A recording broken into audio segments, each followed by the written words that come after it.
Beloved Saints, today's 5-minute message of redemptive history is about Ahaziah, a king omitted from the second period of the genealogy of Jesus Christ, Part 1, from the 4th book of Redemptive History series, God's Profound and Mysterious Providence.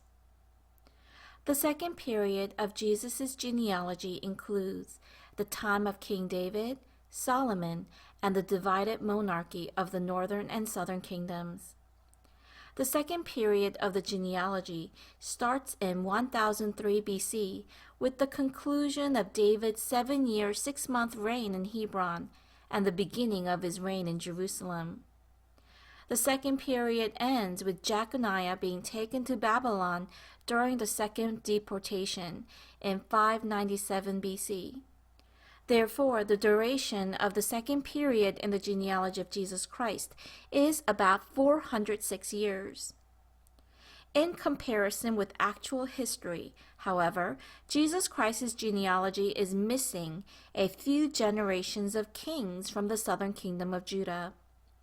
Although Matthew 1 verse 8 states Joram was the father of Uzziah, Uzziah was actually Joram's great-great-grandson, and we see this in 1 Chronicles 3, verses 11 to 12.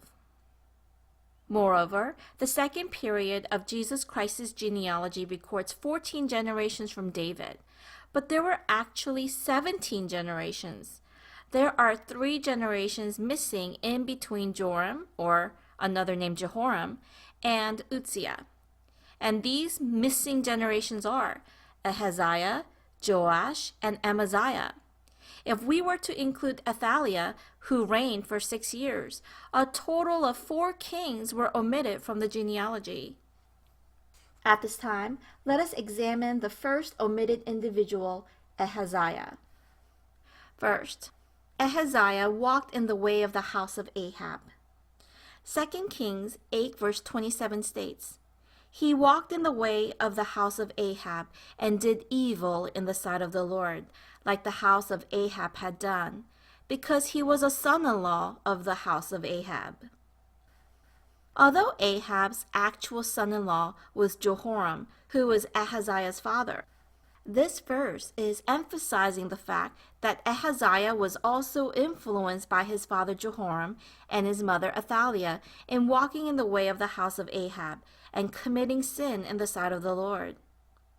2 Chronicles 22 verse 3 also states, "He also walked in the ways of the house of Ahab, for his mother was his counselor to do wickedly." Here the word counselor is yatz, which means to counsel and to advise.